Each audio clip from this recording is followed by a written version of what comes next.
삶과 문명의 눈부신 비전, 열하일기, 고미숙 지음, 박지원 원저, 머릿말, 열하일기, 숨은 보석을 찾아라. 누군가 말했다. 배움이란 우정을 나누는 일이라고. 뭔가를 배우기 위해선 반드시 친구가 필요하단 뜻이다. 친구들 사이에선 서로 선물을 주고받는다. 알미란 몸을 탄탄하게, 마음은 풍요롭게 해준다는 점에서 최고의 선물에 속한다. 게다가 그 알매 원대한 비전이 담겨 있다면 세상에 이보다 더 아름다운 선물은 없다. 열하일기를 통해 연한 박지원과 우정을 나눈 지도 10년이 되었다. 하지만 연함은 지금도 변함없이 내게 선물 공세를 퍼붓고 있다. 이번에 받은 선물은 열하일기라는 고원 곳곳에 숨어있는 주옥같은 명문들이다. 다들 알다시피 열하일기는 보통의 여행기처럼 날짜별로 배열되어 있다. 중국 여행 내내 연함은 하루도 빠짐없이 그날의 여정과 사건, 모험과 해프닝 등을 세밀하게 기록해 두었다. 그런데 그 기록들 사이사이로 번뜩이는 착상과 위트가 넘치는 잠언 혹은 아포리즘들이 숨어 있다. 마주치는 순간 발길을 우뚝 멈춰 세우는 그런 문장들 말이다. 그대 길을 아는가? 아, 참 좋은 울음터구나. 청문명의 장관은 기와 조각과 똥 부스러기에 있다. 소경의 평등한 등이 거기에 속한다. 그런가 하면 매일의 여정에서 떼어내어 별도로 완성한 문장들이 있다. 여정 속에 뒤섞이기엔 너무 아쉬웠던 탓일까. 상기, 나, 야출고, 북구기, 일야구도하기, 환희기 등 연암 사상의 정수에 해당하는 명문장들이 그것이다. 앞의 것들이 열하일기라는 고원의 숲속에 흩어져 있는 숨은 보석들이라면 호자는 그 고원의 하늘로 찬연하게 쏘아올린 별빛 같은 보석들이다. 그런 점에서 이 책은 일종의 보석 채굴기에 해당한다.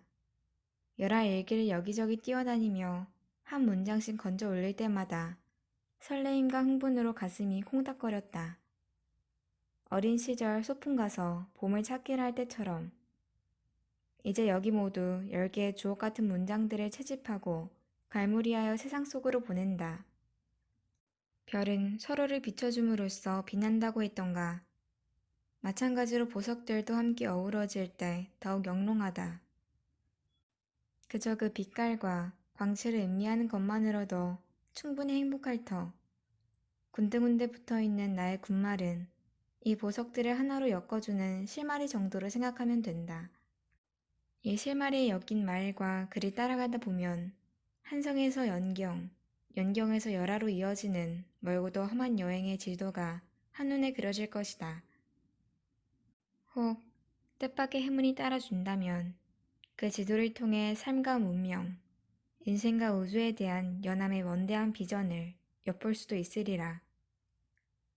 2003년 열하일기를 리라이팅한 작품 열하일기, 웃음과 역설의 유쾌한 시공간을 세상에 내놓으면서 나 자신과 두 가지 약속을 했다.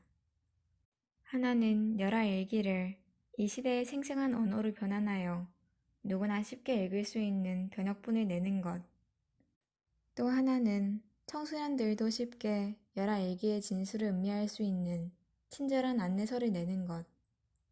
전자가 바로 2008년에 나온 세계 최고의 여행기 열하일기 상하이고 호자에 해당하는 것이 바로 이 책이다. 조금 늦긴 했지만 그럭저럭 약속을 지키게 되어 나름 뿌듯하다. 열하일기가 내 인생의 큰 선물이었듯 이 책도 청소년 독자들에게 좋은 선물이 되기를 바란다. 독자들이 연한 박지원과 좋은 친구가 될 수 있다면 더할 나위 없이 기쁘겠다. 2007년에 초판이 나왔고 이번에 내는 책은 개정판이다. 초판에서 불가피하게 빠져야 했던 이야기와 명문장들이 좀 더 보완되었다. 세월이 무상하다고 초판에서 개정판을 내는 사이에 크고 작은 변화가 있었다. 저자인 나는 인문학과 의역학의 결합을 꿈꾸는 새로운 네트워크를 열었고, 초판 편집자였던 최지영은 독자적인 출판사를 꾸리게 되었다. 이 책이 그녀의 출발에 작은 응원이 될 수 있다면 참 좋겠다. 2012년 10월 인문의역학연구소 감2당에서 고미숙 쓰다. 차례 머릿말 열하일기 숨은 보석을 찾아라. 인트로 그대 길을 아는가? 1. 소경의 평등한 이용후생 그리고 정덕. 2. 호곡장 아, 참 좋은 울음토로구나. 3. 호질 너희가 범을 아느냐? 4. 허생 황금 보기를 뱀처럼 하라. 5. 야출고 북구기 만리장성에 담긴 뜻은? 6. 일야구도하기 내 이제야 도를 알았도다. 7. 상기 코끼리를 통해 본 우주의 비유. 8. 판첼라마 대소동 천하의 형세를 헤아리다. 9. 환희기 도로 눈을 감고 가시오. 더 읽을 책들 박지원 연보 열하일기 원목차. 인트로 그대 길을 아는가? 출발 때는 바야흐로 정조대왕 4년 청나라 건륭 황제 45년 1780년 여름 음력으로 6월 24일의 일이다.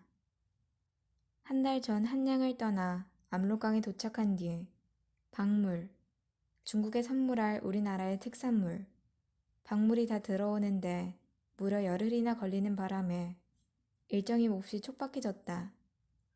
한바탕 장마로 두 강물이 온통 불어났다. 날 전부터 쾌청해졌는데 물살은 여전히 거세다. 나무와 돌이 함께 굴러내리며 탕류는 아득하니 하늘가로 이어진다. 압록강의 발원지가 그만큼 먼 까닭이다. 압록강은 천하의 큰 물이다. 백두산은 모든 강의 발원지인데 그 서남쪽으로 흐르는 강이 압록강이다. 지금 이 강물이 넘쳐 흐르는 형세로 보아 백두산의 장마를 대강 짐작할 만하다. 하물며 이곳은 범상한 나루가 아니매랴. 물이 넘치다 보니 나루터는 모두 사라져버렸고 모래톱도 잘 보이지 않는다. 사공이 조금만 실수를 해도 큰 사고가 날 판이다. 일행 중 역관들은 번갈아 옛일을 끌어대면서 강 건널 날짜를 늦추자고 했다. 의주부윤, 조선시대 상급 지방행정구획인 부의 우두머리. 의주부윤, 이재학 역시 비장을 보내 며칠만 더 묵도록 만류했다. 그러나 정사는 기어이 오늘을 도강일로 정하고 벌써 장기에 날짜를 써넣었다. 아침에 일어나자마자 창을 열어 젖혔다. 짙은 구름이 산에 자욱하여 금세라도 비를 부를 듯 싶다. 흥장을 정돈하고 밖으로 나갔더니 비장이며 역관, 하인배들이 모두 말쑥하게 빼입고는 서로 마주보며 웃고 떠들어댄다. 열흘이나 객잔에 묶여있던 터라 다들 몸이 근질근질하여 훌쩍 날아가고 싶은 심정이리라. 몸이 근질거리기는 나 또한 마찬가지였다. 죽조반을 뜨는 둥 마는 둥 하고는 혼자 말을 타고 앞서 나갔다. 말은 검붉은 갈기에 흰 정수리, 날씬한 정강이에 높은 발굽, 뾰족한 머리에 짧은 허리, 두 귀가 쫑긋한 폼이 참으로 말리를 달릴 듯 싶다. 나를 수행할 하인은 창대와 장복이 둘이다. 창대는 앞에서 견말을 잡고 장복은 뒤에서 따라온다. 인장에는 주머니 한 쌍을 달았다. 왼쪽엔 벼루를 넣고 오른쪽엔 거울, 붓 2자루, 먹 1장, 조그만 공책 4권, 이정록을 한 축 넣었다. 행장이 이렇듯 단출하니 짐 수색이 엄하다 한들 걱정할 게 없다. 성문에 못 미쳐 동쪽 하늘에서 한바탕 소나기가 몰려온다. 급히 말을 달려 서문턱에 와서야 말에서 내렸다. 혼자 물로에 올라가 성 밑을 굽어보니 창대 혼자 말을 잡고 서 있었고 장보기는 어디로 갔는지 보이지 않는다. 잠시 뒤 장보기 조그만 오지병을 들고 바람나게 걸어온다. 둘이 주머니를 털었더니 엽전 몇 입이 나왔단다. 조선의 돈은 청나라로 가지고 들어가지 못한다. 어차피 그럴 바에야 길에 버리자니 아깝고 해서 술을 샀다는 것이다. 너희들 주량은 얼마나 되느냐? 주량이라니요. 입에도 못 댑니다. 예끼 쫄보 녀석들. 쯧쯧. 쓸쓸히 혼자서 한 잔을 부어 마셨다. 동쪽을 바라보니 요주 철산의 여러 봉우리들이 첩첩 구름 속에 들어있다. 술 한 잔을 가득 부어 누각의 첫째 기둥에 뿌렸다. 잘 다녀올 것을 스스로 빌었다. 또 한 잔을 부어 둘째 기둥에 뿌렸다. 이번엔 장보기와 창들을 위하여 빌었다. 술병을 흔들어 보니 아직도 몇 잔 더 남았다. 창대야, 남은 술은 땅에다 뿌리려무나. 네? 말을 위해 빌어주셨구나. 삼각희에 기대어 동쪽을 바라보았다.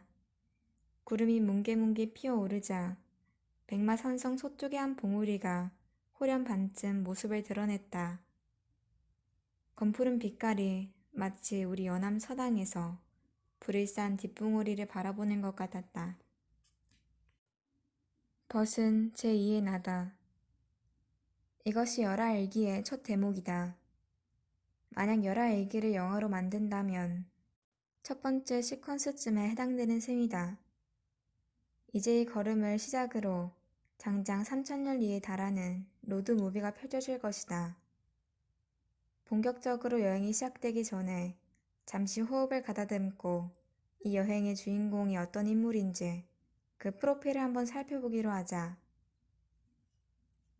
연암 박지원, 당시 44이었다. 그때 쥐권 당파인 노론의 명문가에서 태어났건만 일찌감치 각오를 포기하고 의기투합하는 벗들과 어울려 청춘을 다 보냈다.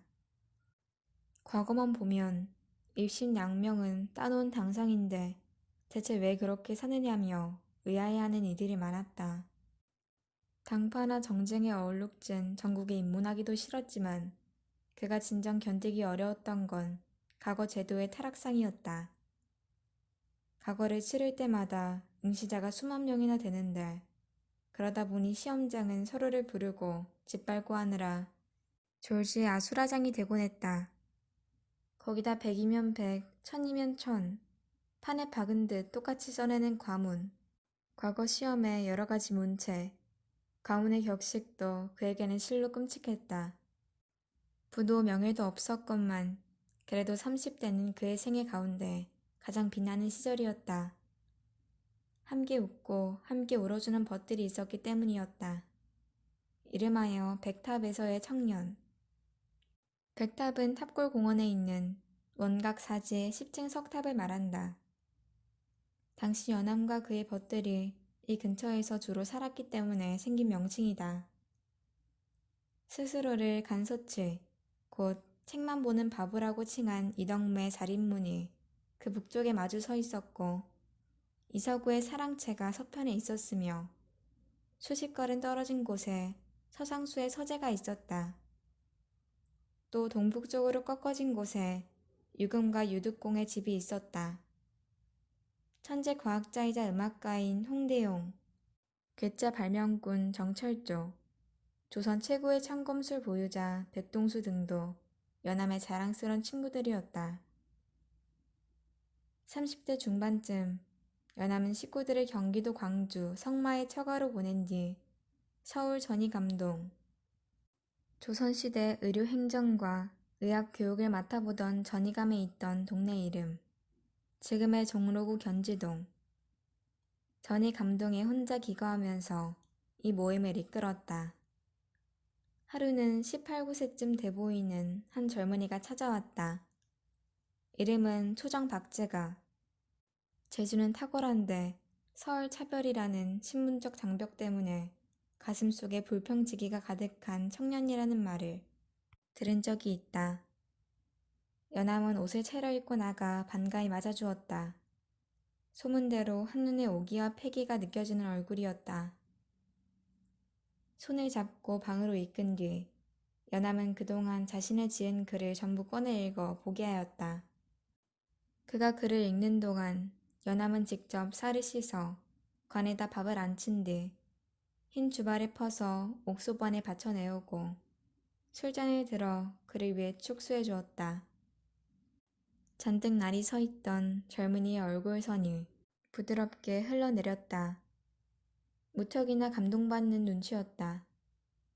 나이도 한참 어린데다 서자 출신인 자신을 정성껏 맞아주는 연함의 풍모가 아주 특별하게 느껴졌던 것이다. 하긴 세상에는 명성과 이익과 권세를 쫓는 무리 투성이이니 그럴 법도 하다. 하지만 연함은 이미 오래전부터 그런 세속적 기준 따위에는 연연하지 않았다. 10대 무렵 연함은 한때 심한 우울증에 시달린 적이 있었다. 그는 병을 치료하기 위해 길거리로 나섰고 그 과정에서 분뇨장수, 이야기꾼, 도사, 건달 등 온갖 부류의 사람들을 만났다. 연함은 그들의 기이한 인생 역정에 귀를 기울였고 그러면서 그들 모두와 친구가 되었다. 그 이야기들을 엮은 것이 바로 방경각 외전이다. 양반전이나 민홍전, 광문자전 등 소설설이 빛내는 주옥같은 작품들이 여기저기 실려있다. 연함은 당시 선비들의 무능과 부패에 질릴 대로 질린 상태였다. 오죽하면 양반전 같은 파격적인 작품을 썼겠는가? 그런 양반들에 비하면 비록 신분이 미천하고 험궂은 일에 종사하긴 하지만 거리의 친구들은 훨씬 기상이 맑고 드높았다. 그때 이후 연함은 뜻만 맞으면 세상 그 누구와도 친구가 될 수 있다는 걸 깨닫게 되었다. 그러니 그가 청년 박재가를 정성껏 대한 것은 지극히 자연스러운 일이었다. 둘은 그날로 의기투합했고 그때부터 박재가는 연안 그룹에 합류하였다. 이후 박재가는 한번 이곳을 방문하면 돌아가는 것을 잊고 열흘이고 한 달이고 머물면서 시문과 척독, 편지 글을 짓고 술과 풍류로 밤을 지새곤 했다. 얼마나 이 교유에 몰두했던지 장가가던 날 장인의 말을 타고 와선 참경 밤 11시에서 새벽 1시가 지나도록 여러 벗들의 집을 두루 방문하는 사고를 치기도 했다. 소문에 따르면 그 일로 인해 박재가는 평생을 공처가로 지내야 했다고 한다. 이렇듯 연함과 그의 벗들은 매일 밤 모여 한 곳에서는 풍류를, 다른 한편에선 명상을, 또 한쪽에선 세상의 이치를 논하는 모임을 이어갔다. 아무것도 가진 것이 없었지만 벗이 있었기에 진정 행복했고 벗이 있었기에 그 무엇도 두렵지 않은 시절이었다. 그때 그들을 사로잡은 윤리적 강령은 오직 하나뿐이었다. 벗이란 제2의 나다. 연함이 연함으로 들어간 까닭은? 하지만 백탑에서의 빛나는 시절은 그리 오래가지 않았다. 1778년 연함은 느닷없이 서울을 떠나야 했다. 아니 떠났다기보다 도주했다는 말이 더 적절할 것이다. 홍국영의 건세를 피해서 말이다. 홍국영은 정조 임금이 즉위하는데 결정적인 역할을 한 인물이다. 1776년 당파로 얼룩진 어지러운 전국을 해치고 마침내 정조 임금이 왕위에 올랐다. 그와 동시에 홍국영의 세도가 시작되었다. 홍국영은 자신의 반대파를 하나씩 제거해 나갔는데 급기야 그 불똥이 연함에게까지 튀게 된 것이다. 백동수가 가장 먼저 정부를 입수하고 달려왔다. 무인이라 홍국영 밑에 있는 협객들과 각별한 인맥을 가지고 있었기 때문이다.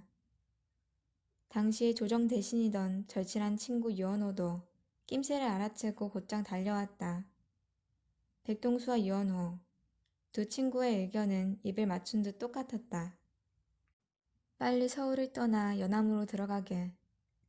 연암한테 연암으로 들어가라니? 여기서 연암은 개성 부근에 있는 깊은 산골의 이름이다.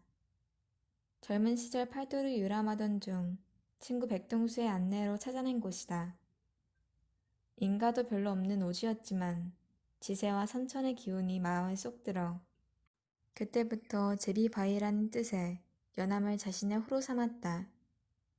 그러니까 친구들의 말은 그 산골짜기로 들어가 죽은 듯이 지내라는 뜻이다.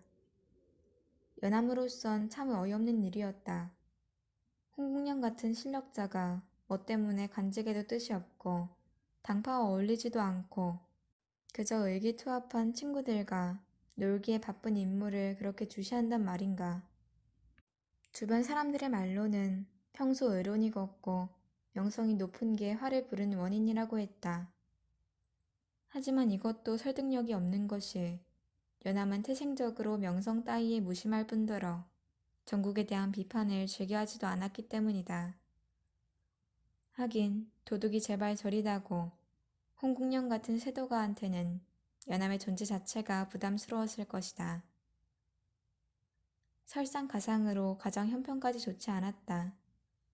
그쯤 그의 스승이자 정신적 지주이기도 했던 장인 이보천이 세상을 떠나고 그간 가족의 생계를 떠맡아 온갖 고생을 다한 형수님마저 돌아가시는 바람에 먹고 살기가 막막해진 것이다.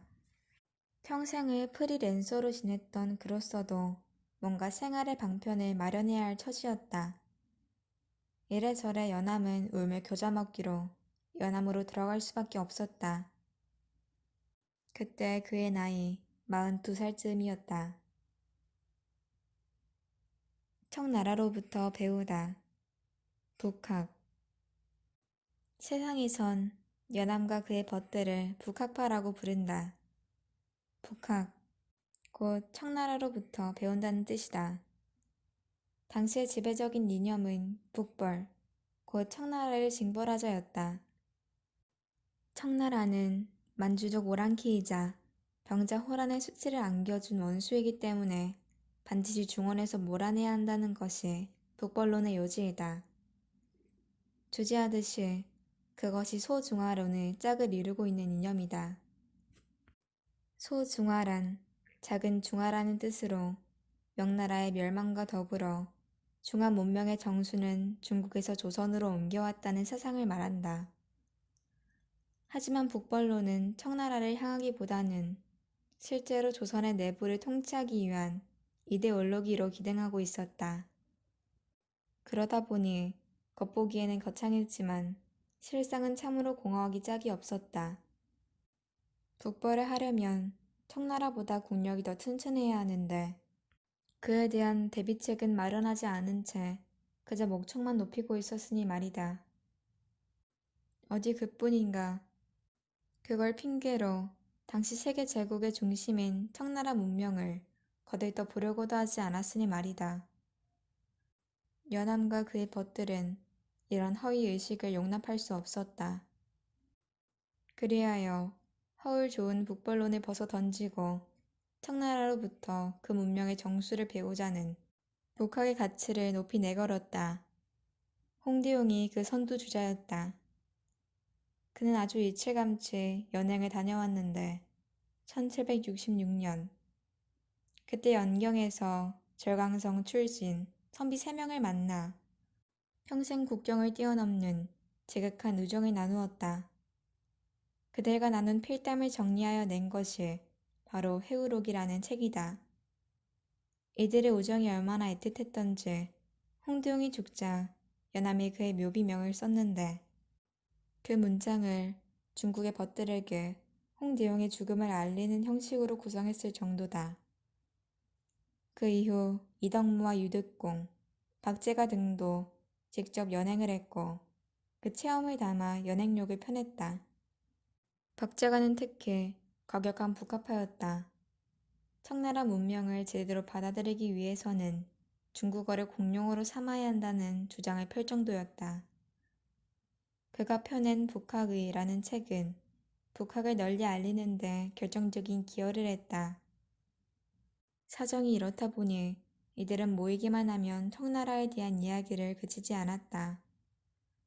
하지만 연암은 특별한 관직이 없는 터라 중국 여행은 꿈도 꿀 수 없는 처지였다.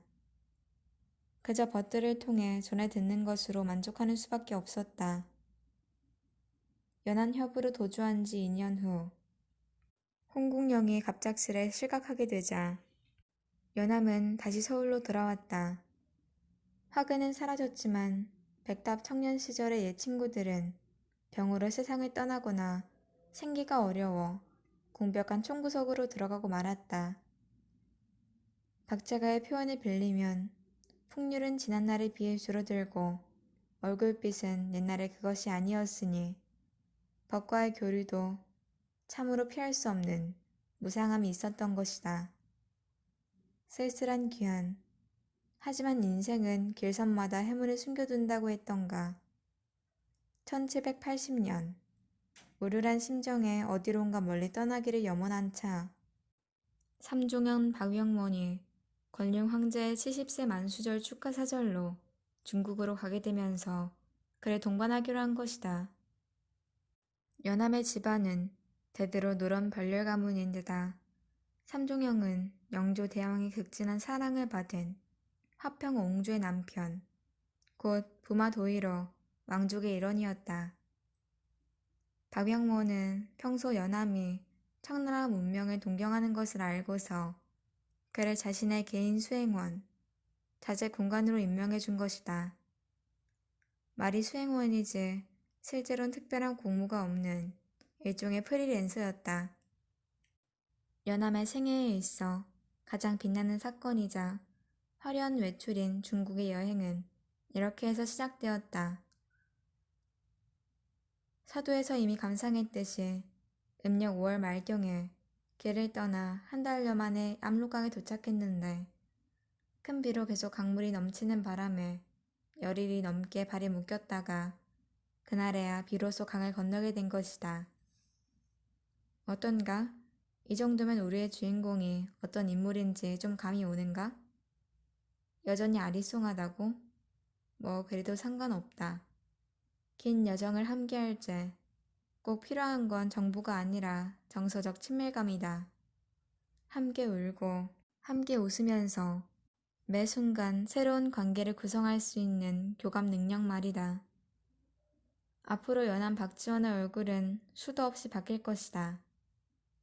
때론 감히 범접할 수 없는 중후한 사상가로, 때론 중원의 천지에 은유의 구물망을 던지는 멋진 수사학자로, 때론 찰리 채플린이 능가하는 유머와 역설의 달인으로 이 천의 얼굴을 있는 그대로 음미할 수만 있다면 누구든 그의 좋은 친구가 될 수 있으리라. 자, 그럼 다시 여행 속으로. 검문. 정사와 부사의 행차가 성을 나가기를 잠시 기다렸다가 제일 뒤에서 말고삐를 잡고 천천히 길을 나섰다.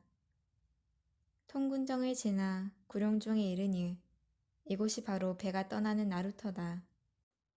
만윤, 의주를 용만이라고도 하여 의주 부윤을 만윤으로 줄여 부르기도 함. 만윤은 벌써 장막을 치고 기다리고 있었다. 서장관이 꼭두 새벽부터 미리 나가서 만윤과 함께 점검하는 것을 상례라 한다. 바야흐로 사람과 말을 점검하기 시작한다.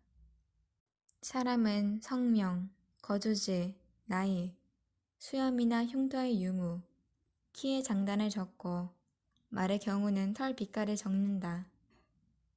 깃대셋을 세워서 문으로 삼고 그곳에서 소지품을 뒤지니 금지 품목이 황금, 진주, 인삼, 수달 가죽과 한도를 넘은 은에서부터 자질구레한 것들에 이르기까지 수십 가지나 된다. 하인들은 윗옷을 풀어헤치기도 하고 바짓가랑이도 더듬어 본다. 비장과 역관들은 행장을 끌러 살펴본다. 입을 보따리며 옷구러미가 강 언덕에 마구 풀어헤쳐져 있고 가죽 상자와 종이가게 풀밭에서 어지러이 뒹군다. 사람들은 다투어 짐을 주워 담으면서도 흘깃흘깃 서로 곁눈질을 해댄다. 수색을 하지 않으면 나쁜 짓을 막을 수도 없고 수색하자니 이렇듯 체면을 구기게 된다. 그러나 이것도 실은 형식에 불과하다. 용만의 장사치들은 수색 따위에 나랑곳하지 않고 이미 강을 건넜을 터이다. 대체 누가 그들의 도강을 막을 수 있으랴. 만약 수색 중에 금물이 발견되면 첫 번째 깃발에서 걸리면 큰 곤장으로 매질을 하고 물건은 몰수, 두 번째 깃발에서 걸리면 기양, 마지막 깃발에서 걸리면 목을 벤다. 배는 5척뿐이다. 한강의 나룻배와 비슷한데 규모가 조금 크다. 먼저 박물과 사람, 말 등을 건너가게 했다. 정사의 배에는 표자문, 외교 문서와 수석 통역관을 비롯하여 그 아래 소속 상방의 하인들이 함께 탔다. 부사, 서장관 및 그의 하인들이 또 한 배에 탔다. 이에 용만과 평양의 일행들이 모두 뱃머리에서 차례로 하직 인사를 올린다. 상방 마두의 고함 소리가 채 끝나지도 않았는데 사공은 삿대를 들어 크게 한번 저었다. 동시에 뱃노래가 일제히 터진다. 사공이 팔에 힘을 힘껏 주니 배는 번개처럼 내달린다. 눈앞이 아찔하여 텅군정 기둥과 난간들이 팔방으로 빙빙 도는 것 같다. 나루터 쪽을 보니 전송차 모래벌에 서 있는 이들이 파닥같이 아득하다. 길은 사이에 있다. 자네 길을 아는가? 내가 수석 통역관 홍명복군에게 물었다. 무슨 말씀이시온지. 길이란 알기 어려운 게 아닐세. 바로 저편 언덕에 있다네. 먼저 저 언덕에 오른다는 시경의 구절을 말씀하시는 겁니까? 그런 말이 아니야. 이 강은 바로 저들과 나 사이의 경계를 만드는 곳일세. 언덕이 아니면 곧 물이란 말이지. 인간은 윤리와 만물의 법칙이 물과 언덕과 같은 법. 그러므로 길이란 다른 데서 찾을 게 아니라 바로 이 사이에 있는 것이네. 무슨 뜻인지요? 인심은 위태롭고 도심은 음미한 법이지. 서양 사람들은 귀하하게 한 획을 변증하면서 선 하나를 가지고 가르쳤다네. 그런데도 그 미세한 부분을 다 변증하지 못해 빛이 있기도 하고 없기도 한 경계라고 말했어. 이건 바로 부처가 말한 닿지도 떨어져 있지도 않는다는 그 경지일세. 그러므로 이것과 저것, 그 사이에서 처신하는 것은 오직 개를 아는 이라야만 가능한 것이니 옛날 정자산, 춘추시대 정나라 대부 공손교를 뜻함 같은 사람이라야 될걸. 그 사이에 배는 벌써 언덕에 닿았다. 갈대가 하늘을 찌를 듯 빽빽히 솟아 있었다. 말 위에서 칼을 뽑아 갈대 하나를 베어보았다. 껍질이 단단하고 속이 두꺼워 화살을 만들기에는 곤란하고 붓자루를 만들기에는 적당할 듯 싶다. 순간 휘리릭 놀란 사슴 하나가 갈대를 뛰어넘어간다. 마치 보리밭 위를 날아오르는 종달새처럼 날렵하다. 그 소리에 일행이 모두 깜짝 놀랐다. 길이란 강과 언덕 그 사이에 있다? 이게 연암이 여행을 시작하면서 처음으로 던진 화두다. 이름하여 사이에서 사유하기. 연암은 평소에도 이런 화법을 즐겨 쓰곤 했다. 얕지도 깊지도 않으며 잔잔하지도 않고 거세지도 않은 물결이라거나 오른쪽도 아니고 왼쪽도 아닌 공간, 옷과 살 사이 등이 그런 경우다. 이렇게 말하면 대개 이 사이라는 의미를 이것과 저것의 중간 혹은 평균쯤으로 여기곤 한다. 하지만 그건 정말 착각이요 오해다. 그런 식의 두루뭉실한 절충이야말로 연함이 아주 싫어하는 방식이다. 그것은 양쪽 어디에도 도움이 되지 않을 뿐 아니라 무엇보다도 우리의 사유를 수동적으로 만들어 버리기 때문이다. 그런가 하면 좀 아는 체 하는 이들은 이 사회라는 걸 상대주의 정도로 이해한다. 절대적 척도를 부정하고 양쪽을 다 긍정하는 사유쯤으로 이해하는 것이다. 척도의 단일성을 부정하는 건 맞지만 그렇다고 양극단을 다 긍정해버리면 족도 박도 아니게 된다. 그렇게 양다리를 걸쳐서는 아무것도 이루어지지 않는다. 그럼 대체 뭐냐고? 굳이 이름을 붙인다면 이것과 저것, 두 양변을 고정시키는 의미망 자체를 의심 말고 전복하는 사유라 할 수 있다. 즉, 양변에 끄달리지 않고 둘 다를 벗어나 제3의 새로운 의미를 생성하는 것이라고나 할까.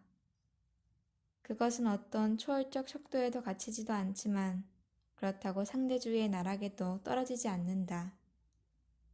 그러기 위해서 진리란 매 순간 새롭게 구성되어야 한다. 삶이 끊임없이 변해간다면 사유 역시 관계와 활동에 따라 계속 새롭게 변주되어야 할 터이므로 이렇게 말하면 대개 손사래를 치면서 포기해버리고 만다. 진리라던가 사유라는 걸 어떤 똑 떨어진 명제 혹은 정답쯤으로 여기는 탓이다. 하지만 인생과 우주에는 모범 답안이라는 게 없다. 따라서 뭔가를 사유한다는 것은 정답을 찾는 것이 아니라 계속 물음을 던지는 과정이어야 한다. 남이 던진 질문에 답을 찾느라 골몰하는 게 아니라 내가 세상을 향해 질문을 던지는 것. 알미란 그런 것이어야 하지 않을까? 그러니 사이에서 사유하기를 터득하려면 무엇보다 항상 어떤 질문 속에서 있어야 한다. 걸으면서 질문하길. 이제 연함은 생애 처음 압록강을 건너 중원을 향해 가는 중이다. 곧 그의 앞에는 광활한 천지가 펼쳐져 있을 것이다. 그와 이 중원 사이에서 대체 무슨 일이 일어날 것인가? 오직 모를 뿐, 오직 갈 뿐. 소경의 평등한 이용후생 그리고 정덕 1. 책문 압록강을 건너 10리를 더 가자 삼강에 이르렀다. 압록강과의 거리가 10리도 안 되는데 강물은 조금도 넘치지 않는다. 서로 발원지가 다르기 때문일 것이다. 배를 대는 곳이 몹시 질척인다. 웨이, 내가 대놈 하나를 불렀다. 아까 시대, 상방의 마도한테서 배운 말이다. 그자가 얼른 상아떼를 놓고 다가온다. 몸을 솟구쳐 녀석의 등에 엎였다. 놈이 히히거리고 웃는다. 나를 배에 들여놓더니 숨을 길게 내쉬면서 말한다. 으휴, 흑선풍, 수호지에 나오는 이귀의 별명.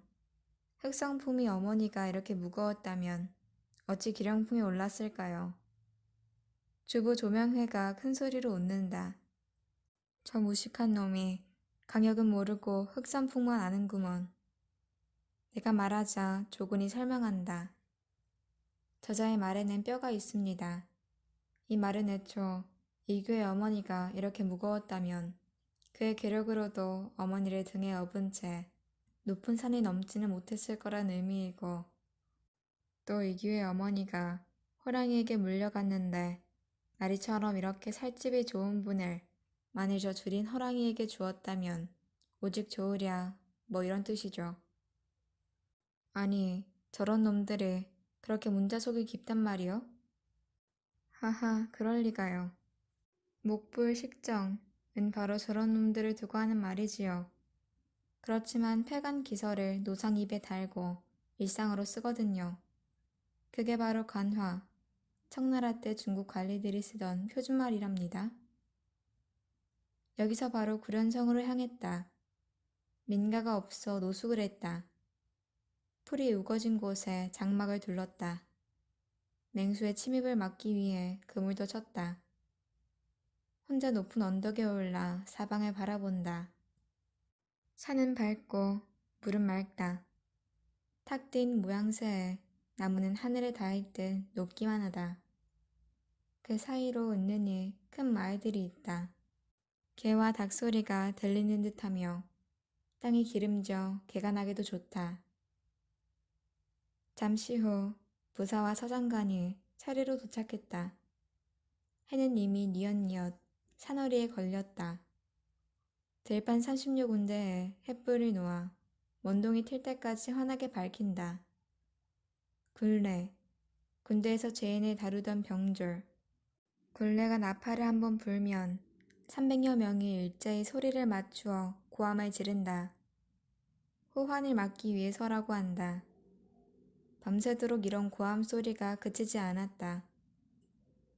다음 날 25일에도 박물이 도착하지 않아 구련성에서 또 노숙을 했다. 그 다음 날 멀리 봉안산을 바라보며 120여리를 가 6월 27일 마침내 책문 밖에 이르렀다. 책문, 조선과 중국 사이의 관문이다. 그렇다고 뭐 거창한 건 아니고 그저 나무를 깎아 목책을 세워서 경계를 알리는 정도다. 막사를 설치한 후 좀 쉬고 있자니 복물이 도착했다. 우리를 구경하는 대놈들이 책문 안에 쭉 늘어서 있다. 하나같이 입에는 담뱃대를 물고 번쩍이는 깎아머리에 부채를 흔들고 있다. 역관과 여러 마두들이 책문 밖에 다투어 서더니 악수를 하면서 반갑게 안부를 묻는다. 서울은 언제 떠났는가? 도중에 장마를 만나지는 않았는가? 식구들은 다 평안한가? 등등 왁자지껄 저마다 떠들어대는 소리가 하나같이 똑같은 말이다. 오가는 말 중에 한 상공이니 안 상공이냐는 것들이 귀에 걸린다. 이들은 의주 상인들로 장차치들끼리 서로 띄워주느라 상공이라 부르는 것이다. 북경 드나들기를 제집 문지방 드나들듯 하여 물건값을 올리고 낮추고 하는 건 몽땅 이자들의 농간이다.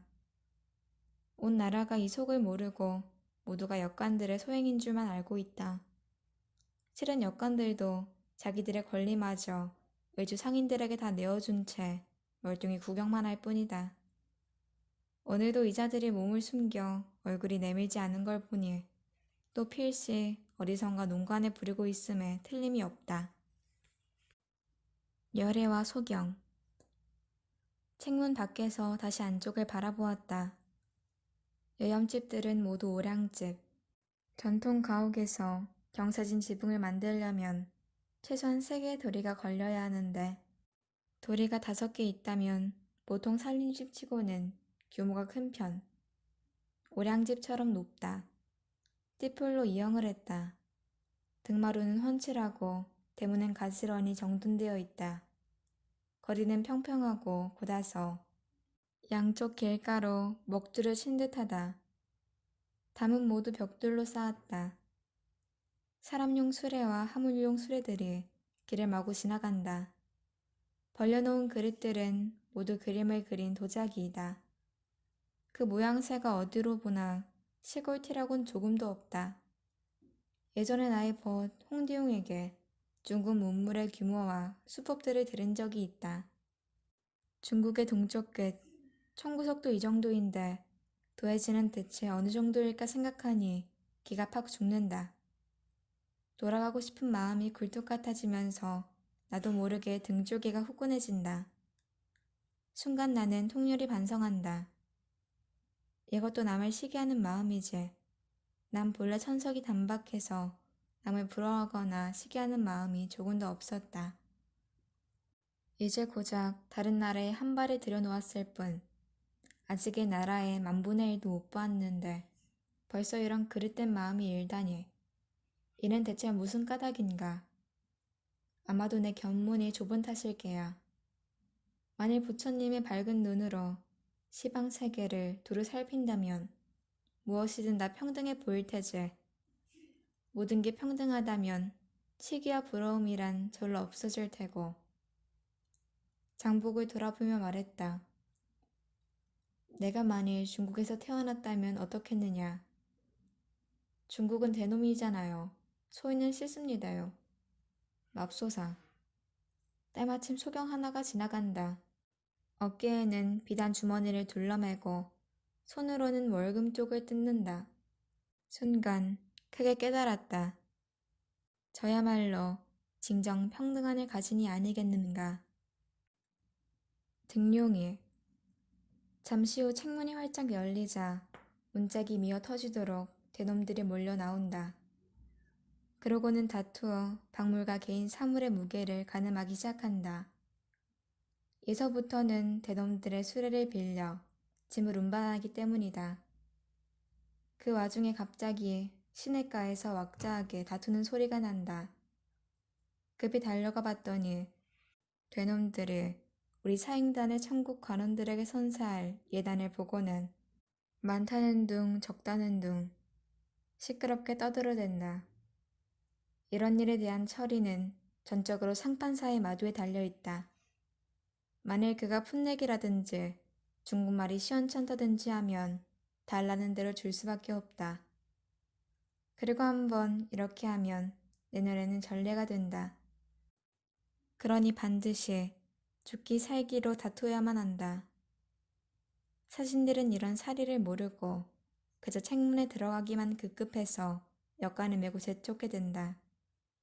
그러면 역관은 또 마두를 재촉하게 되고 그러다 보니 그 패단의 유래가 오래되었다.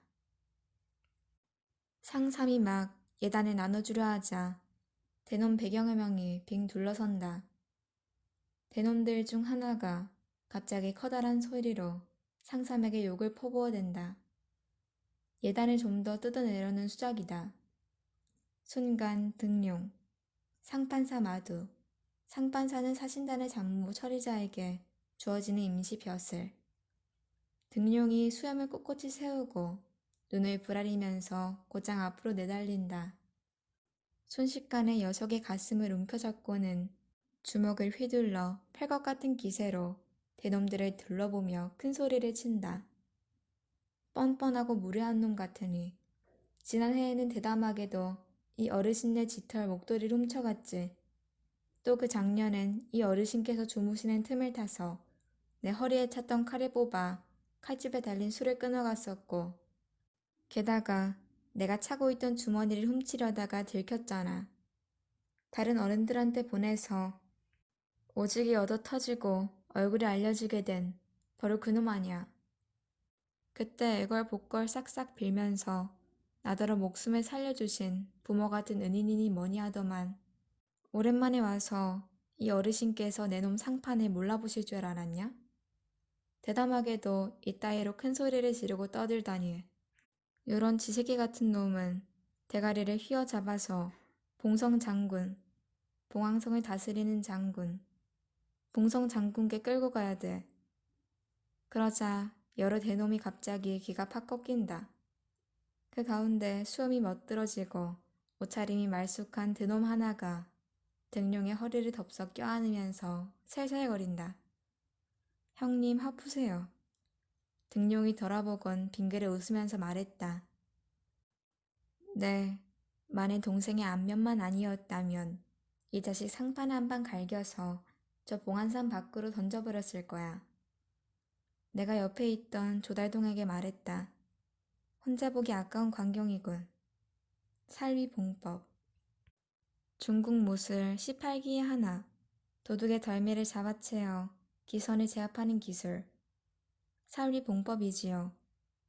조군이 등록을 재촉한다.